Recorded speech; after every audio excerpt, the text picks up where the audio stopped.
I want a husband and children. I'm just not ready. I can't wait for you anymore.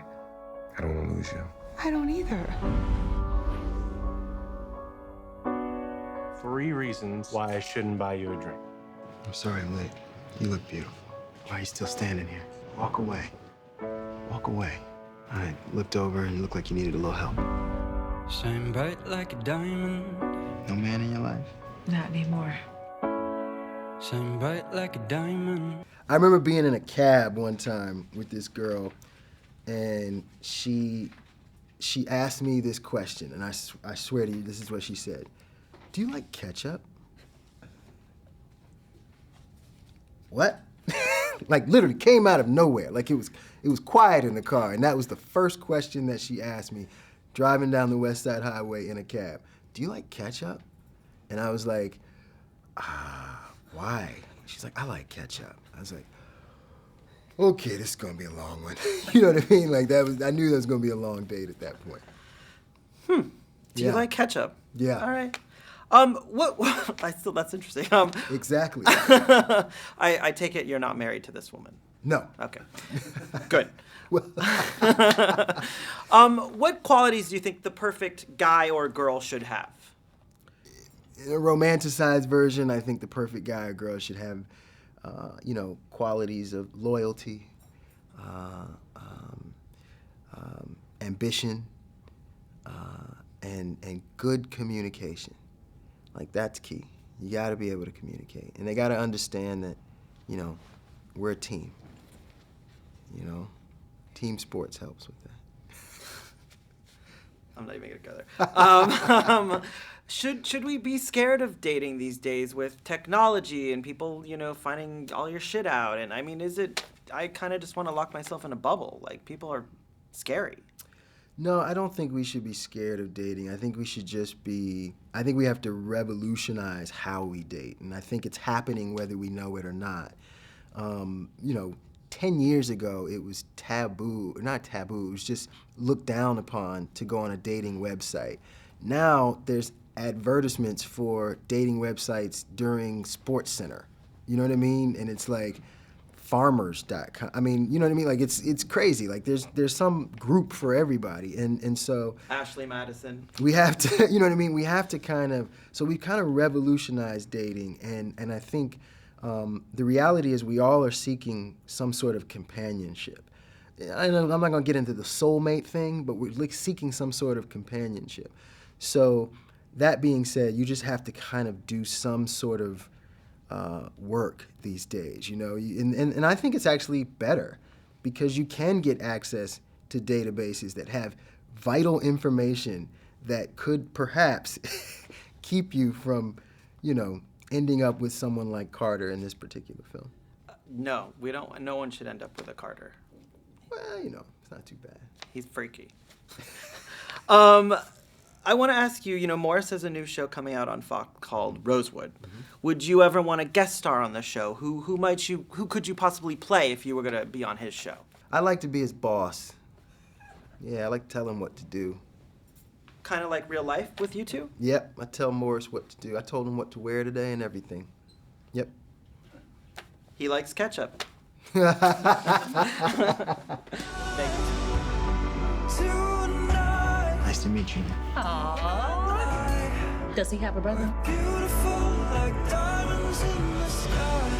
Do you want to come with me to my parents for the 4th? I have these 2 front row tickets to the Giants game, and I was wondering if you'd go with me.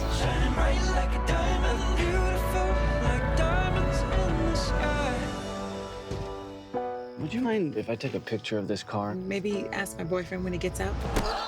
It was like a switch went off. All right, tell me your worst first date ever story.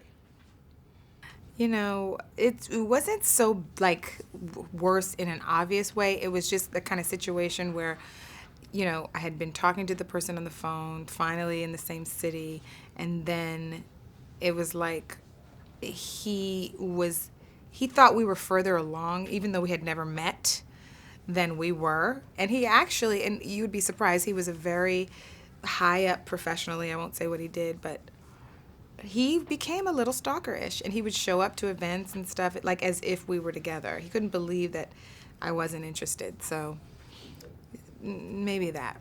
So is it being in the public eye yourself? Is it like you obviously want the fans to kind of know what you're doing and stuff, but not put too much out there so there's not like some Michael Ealy guy in the background? Exactly. How do you kind of manage that? You really can't these days with camera phones and the internet and social media. It's hard, but you try.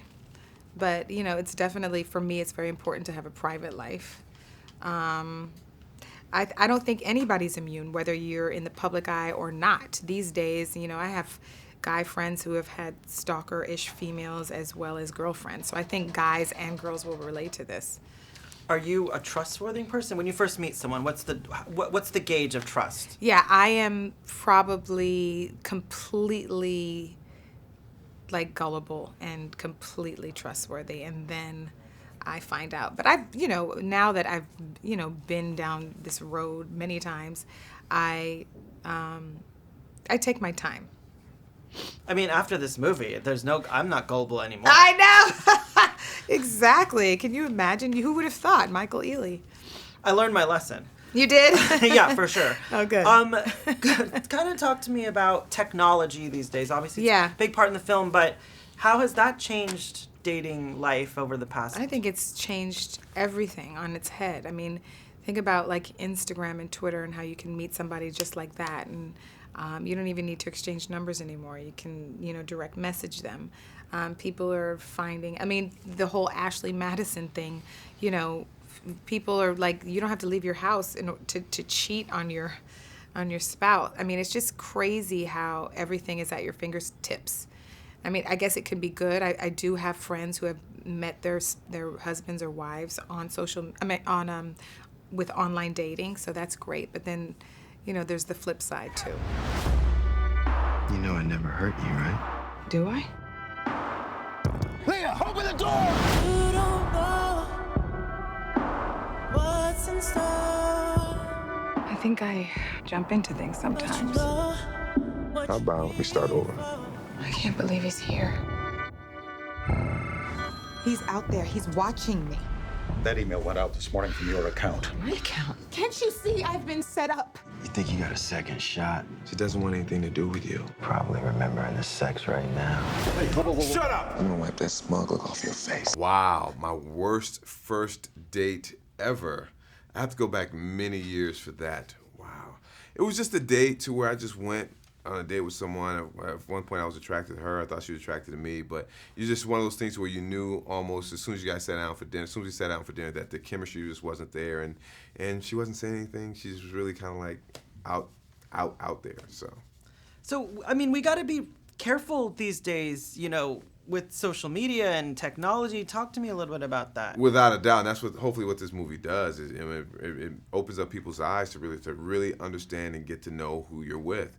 So many times we're so, you meet people and you just go right into whatever the lustful feelings or whatever it is, but you have to really talk and communicate and listen to another person, really try to figure out who they are.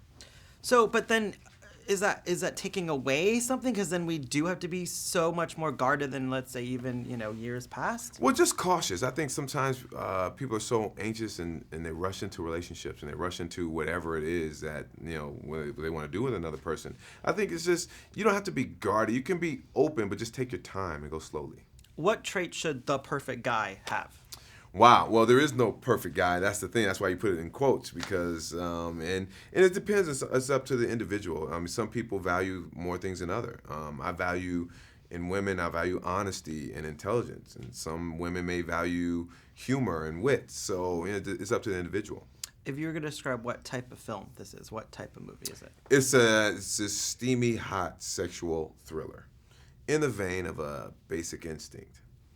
Little Fatal Attraction? Little Fatal Attraction, yes. Little Fatal Attraction. So, I was thinking, being in the public eye yourself, there's sometimes stalker situations for people. So how do you put enough out there so the fans are like, all right, we know Morris, but not too much so you're not giving, some crazy person some fodder? Yeah, you know what? I don't really worry about stalkers. I don't really think about it. Maybe it's, maybe being naive, but I love all my fans, and they support me, and I appreciate them, and I always talk to people. Just people walk up to me on the street, I talk to them all the time. So I'm good, I think. All right, let's little Rosewood talk. First, welcome to the family. Thank you. Love being with Fox. Love them. Could we maybe see Michael and Sanaa on Rosewood? I would love to have them come by and do a cameo. Ask them. I'd love to have it. Who would they play? Oh, wherever they want to play. I'll tell them to create what character they want. They can play Carter and Leah. I can investigate them. What one of them might be dead though. That's the point. What's been the TV grind like for you? Because I know it's fairly new. What's been like? What's the experience been like? Yeah, the TV grind is real. It's tough, and I'm not complaining, but it's really fun. It's a lot of hours, it's a lot of work, but I think we're putting together some really good shows. So I'm excited and happy about that. So in a market like the TV marketplace is so competitive. Yes. How do you make it fresh and set yourselves different from the competition? I think with our show, I think we have some different, interesting writing. I think just the whole hour of the show, we're doing everything in 1 hour. We have a lot of laughs. We have some deep moments. We shift tones a lot. And we have wit, humor, and we're somewhat a procedural as well. So we have a lot of elements that hopefully people will respond to. Tell me a little bit about, in the old days it was like, I gotta be a movie star, but now it's just not that case anymore. Right. So in your own career, having, gone from movies now into television, is it fluid? What's kind of the back and forth like? Excuse me. It's fun. It's fun. I love different elements about both. I love the time we get to make a movie. You get 2 months to make a movie, where a TV show you get 8 days, and so it's go, go, go, go, go. So as an actor, I love the time. As a person, I do love to come to set and start working. I don't like to come to set and sit around in my trailer for like 5 hours before we get the first shot off. So they both, but in the end, I'm just fortunate and blessed to be working, so I'm not complaining about either. He's doing fine. I'm doing okay. Thank you so much. Thank you very much. I appreciate it. Welcome to the family. Thank you. Glad to be with you. Look off your face. So you can't protect me. I'm doing everything I can within the law. I want my life back.